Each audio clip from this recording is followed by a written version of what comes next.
Well, I'm going to try to get through this rather quickly. We have a lot of information. We have New York in M through W, so that's a big one. So we'll try to get through this. In Maine, non-tipped restaurant employees, so back of the house, are now eligible to participate in tip pooling if all of the participating employees are being paid the minimum wage and the employer does not take a tip credit. So that's only if all employees are being paid the full minimum wage. Beginning, and this is a little early, but beginning May 1st, 2026, Maine's new paid family leave law will go into effect, giving paid family leave to employees. And on January 25th, January 21st, 25th, Maine employers and employees will have to begin paying the premium towards the paid leave.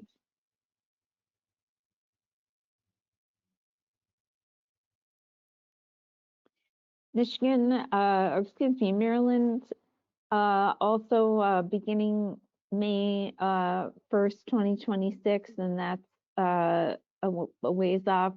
Oh, looks like we have the main slide for Maryland. I apologize for that. That'll be corrected in the deck you get tomorrow. Michigan affirms civil rights protection for sexual orientation and gender identity and expression. This is already a federal law.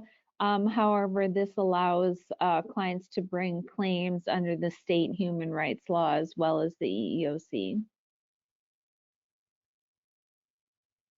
In Minnesota, again, the Human Rights Act was expanded to include gender identity, and Minnesota passed a Crown Act, which we talked about last week, prohibiting discrimination on protective or natural hairstyles associated with race. There's probably a Crown Act in your jurisdiction, and it's just a good thing not to discriminate based on race, even if you don't have a Crown Act. Minnesota's nursing mothers and pregnancy accommodation law was amended. This is to follow the Pregnancy Workers Fairness Act.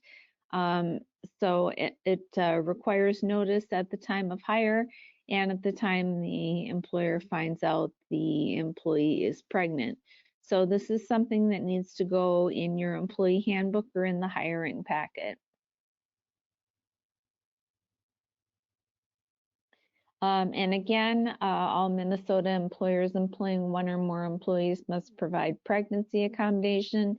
This also goes along with the Pregnant Workers Fairness Act, and employers must provide notice of this, so this should be in your handbook or your onboarding packet.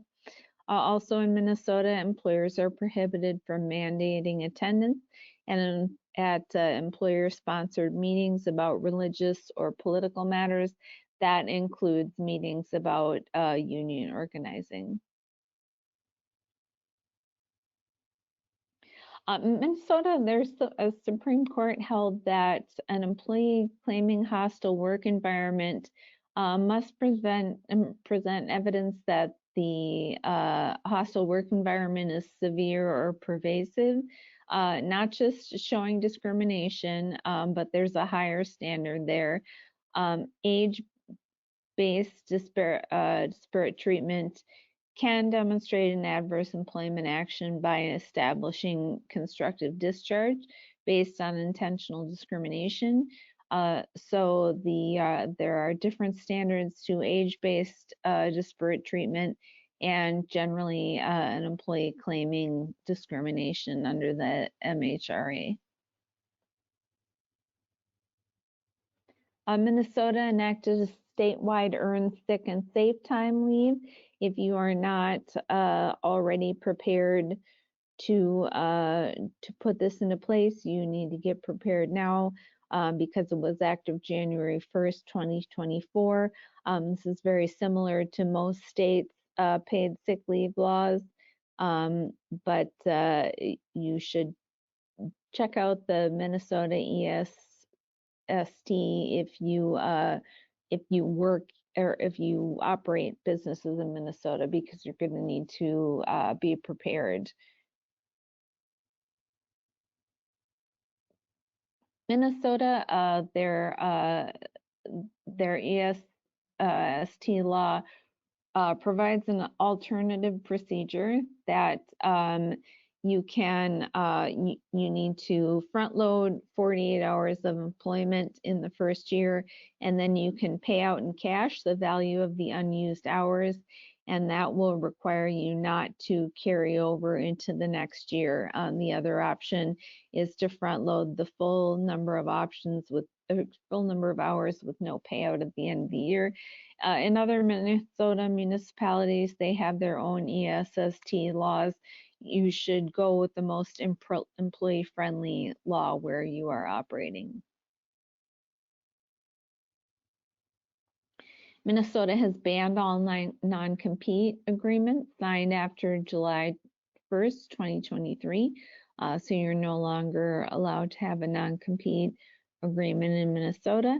And there's a pay transparency law. Employers are prohibited from asking about a job applicant's previous pay history during the hiring process. Warehouse employees with written descriptions regarding quotas. So this applies to warehouse employees when there is a quota. Employers need to implement protections for worker breaks and providing employees with a right to request their work speed data, and then aggregated employee work speed data. So their own quota, and then the average quota for the company. Workplaces with high rates of injury may be subject to investigation by the Commission of Labor and may be required to hold a safety committee meeting for 2 years. Missouri restrictive covenants between businesses and their owners must be limited in time and scope. This really applies only to businesses and owners and not to employees. New Hampshire, again, this mirrors the Pregnant Workers Fairness Act, effective July 21st, January 1st, 2025. So not at the beginning of the year here, but something you need to be looking in the future. Employers are required to provide a break of 30 minutes for every 3 hours of work. New Jersey, the Temporary Workers Bill of Rights Act requires all temporary employees and employee placed with a company to be paid no less than the average rate of pay and cost of benefits paid to direct workers of the client company. This is similar to the bill in Illinois. Temporary and staffing firms are prohibited from restricting the right of employees to accept permanent employment with the client company. It requires temporary agencies and staffing firms to provide disclosures upon the acceptance of the assignment and itemized wage statements during the assignment. So you're going to have to be ready to provide a notice at the time of the beginning of the assignment. Itemized wage statements. This is a list of what needs to be on the itemized wage statement that is provided at the beginning of every assignment. So if you look back on this, this is what's going to need to be on your wage statement that you give out at the beginning of an assignment. Also, New Jersey employees must inform all temporary employees of the name and location of the third-party client the information for the staffing or temporary agencies, workers' compensation carrier, the nature of the work being performed, a description of the position's wages or salaries, whether training is required, whether meals and equipment will be provided, whether the employee needs special clothing or PPE, whether they need a license for the position, and whether transportation is provided. And again, all this information should be provided in a statement to the temporary worker before the first day of assignment. And there is New Jersey has put out a template, which you can find at the link here.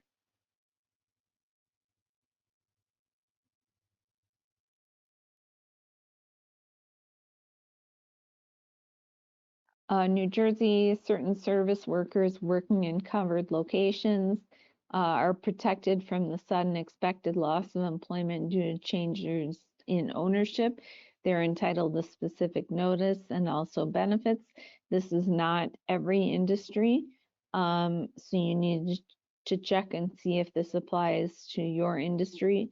And if this does apply to your industry and you're working in covered locations, this protects things like from new owners coming in and cutting all of the previous workers. The previous workers are going to have some benefits here when there's a change of ownership.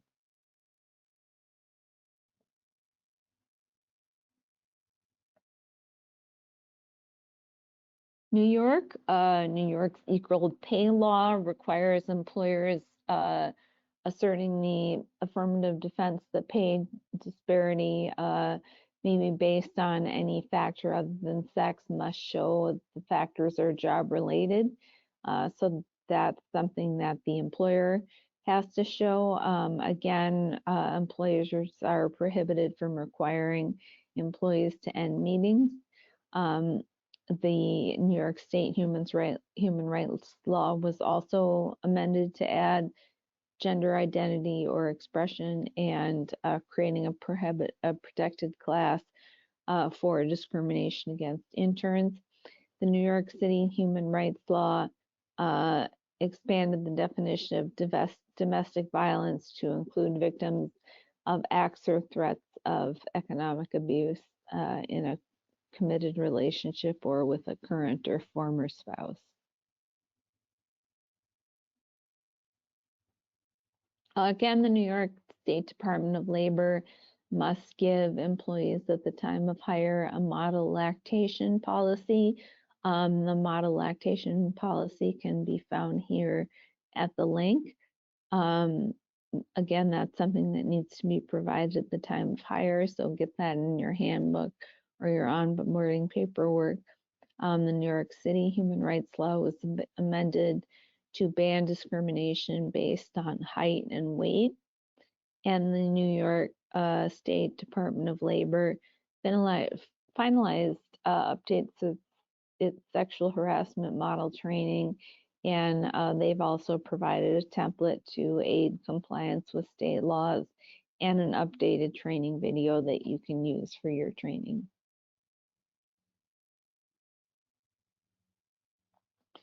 New York's pay transparency law requires employers to disclose the compensation or range of compensation in any internal or external job advertisement or promotion or transfer opportunity.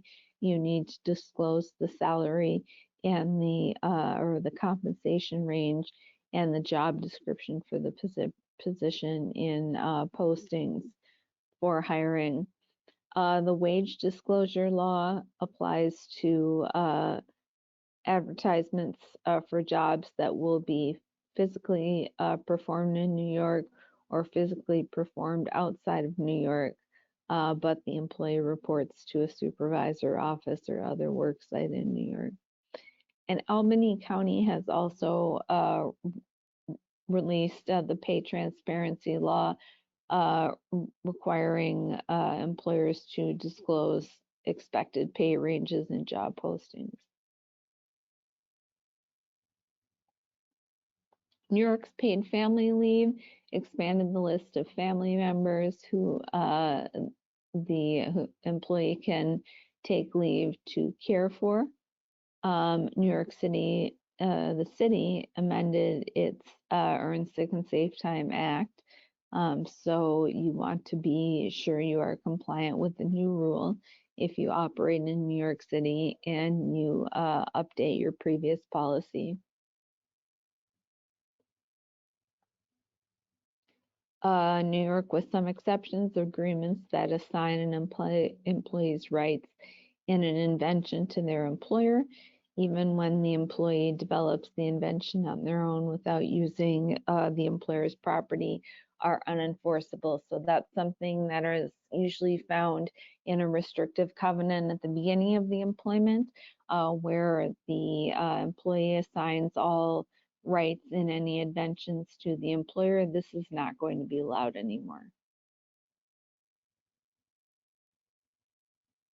New York's non-disclosure requirements prohibit a settlement for discrimination, harassment, or retaliation to require the claimant to pay liquidated damages or forfeit all of the consideration for the violation of a non-disclosure or non-disparagement provision, or any affirmative statement, assertion, or disclaimer that they were not subject to unlawful discrimination. So you cannot put in your separation agreement that your employee is affirming that they were not subject to discrimination. New York has enacted the Clean Slate Act. This is very similar to providing the copy of Article 23A based on the New York correction law to anyone who has a background check.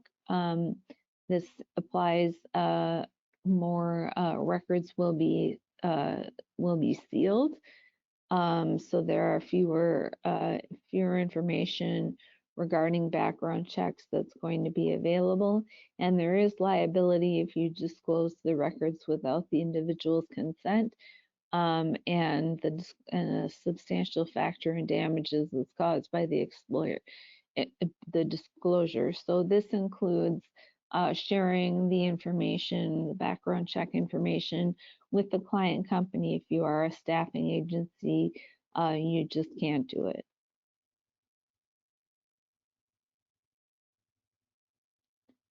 The New York City Department of Consumer and Worker Protection is required to publish a notice of a worker bills of rights that contains all the rights and protections under state, federal, and local laws that will apply to all workers in New York City, regardless of immigration status and the right to organize a union. And the Bill of Rights must be posted in the workplace and also given to the employee at the time of hire. So you're going to want this in your handbook or in your hiring or onboarding packet. New York employers are now required to provide employees with a notice of their right to file for unemployment benefits when they are separated from employment, including a temporary or indefinite separation, or experience a reduction in hours or other interruption from employment that would cause them to be eligible for unemployment benefits. And this is the same when you have a temporary assignment and you don't have an assignment next to assign them to, you're required to provide this notice of right to file for unemployment benefits.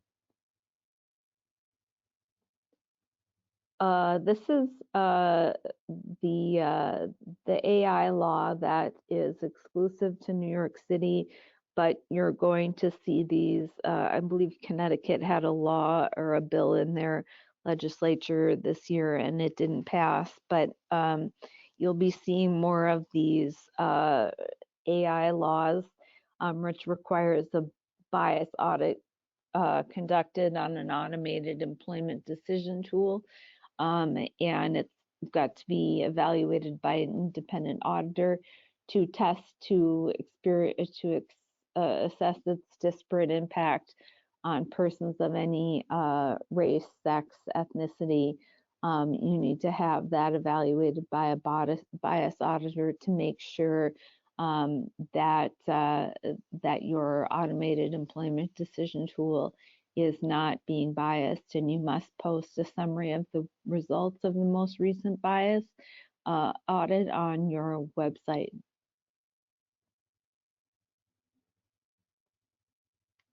So the law requires employers to provide notifications and disclosures to candidates when an automated decision tool will be used. Each employer or employment agency must notify an employee who resides in New York City that an automated employment decision tool will be used, and the advance notification should allow a candidate to request an alternative solution selection process accommodation. So that's a new rule that's coming up to deal with AI and deal with automated decision makers. Employers in New York are prohibited from requesting or requiring an employee or applicant to disclose access information for personal social media. You don't have to show your employer your Facebook or your Instagram or let them have access to that. This is just the city of Columbus, Ohio. Again, it makes it illegal to ask about a prior salary history or benefits.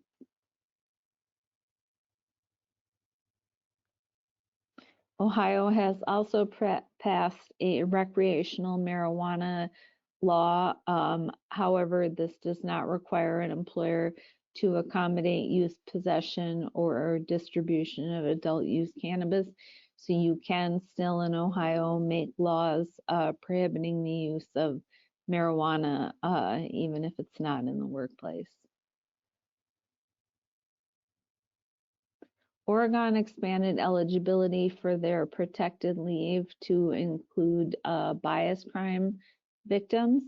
If an employee's position no longer exists when they return from OFLA, the employer must offer them an available equivalent position with the same pay at a job site that is located near the job site of the former position. And employers must first offer the employee the position with the closest salary and wages and benefits of the former position. Paid Leave Oregon used to only offer job protection. Now they have protection under OFLA if they've been employed for at least 90 days and worked an average of 25 hours per week. And that's the Oregon Family Leave Act. Under Paid Leave Oregon, which is the wage replacement, employees are entitled to protection only if they've been employed for at least 9 consecutive days. Employers are prohibited from retaliating against employees who in good faith refuse to do work that would expose them to serious injury or death arising from a hazardous condition. So refusal to perform dangerous work, it is illegal to retaliate against an employee who does that.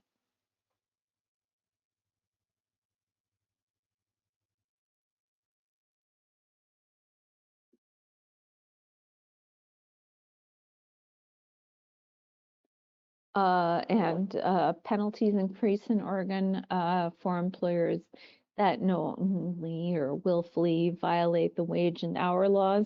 And there will be additional penalties for employers in the construction industry. So if you are in the construction industry, you've got to be very careful about your wage and hour compliance, because that penalties are going to increase for violating wage and hour laws.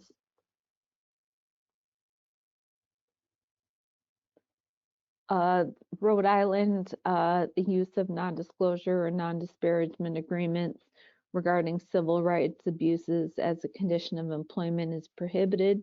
So you can't use a non-disclosure for a civil rights agreement as a condition of employment. So giving up their rights to talk about um, a lawsuit regarding civil rights abuses. Texas, morbid obesity does not qualify as an impairment without evidence that an underlying physiological disorder or condition causes the obesity. So that's a discrimination law. Texas also enacted a Crown Act, which we've talked about before. Texas, again, employers are prohibited from requesting social media, and employers in Texas now will have to provide employers with organ donor leave and bone marrow leave. Similar to the FMLA, the leave is unpaid and the employee must be restored to the same or equivalent position after taking bone marrow or organ donor leave. And other FMLA type provisions apply, as do maintenance of health benefits and prohibition against treating leave as a break in service for other health benefits. Commission employees must still be paid any earned commission. However, organ donation leave is in addition to FMLA and cannot run concurrently with FMLA. All employers in Texas are required to post a notice now to employees with contact information for reporting workplace violence or suspicious activity.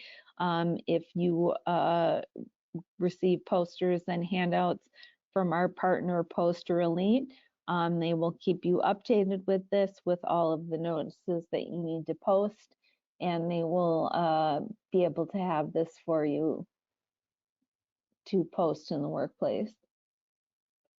Virginia, again, and this was decided by the NLRB, but no provision related to non-disparagement in a non-disclosure or confidentiality agreement if it has the effect of concealing the details relating to a claim of sexual assault.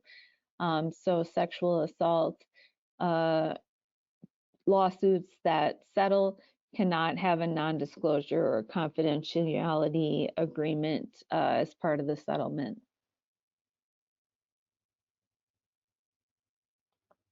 Employers are prohibited in Virginia from using an employee's social security number or any number derivative thereof as an employee's identification number or their badge number.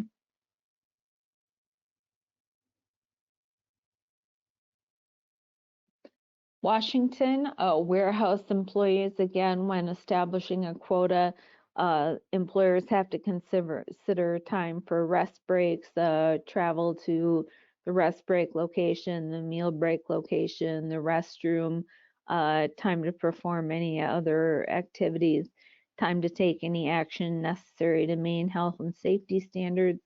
So you must consider the geography and architecture of the facility, how long it takes to get from when to where when you are establishing a quota. If a quota does not meet these requirements, the employee is not required to follow it.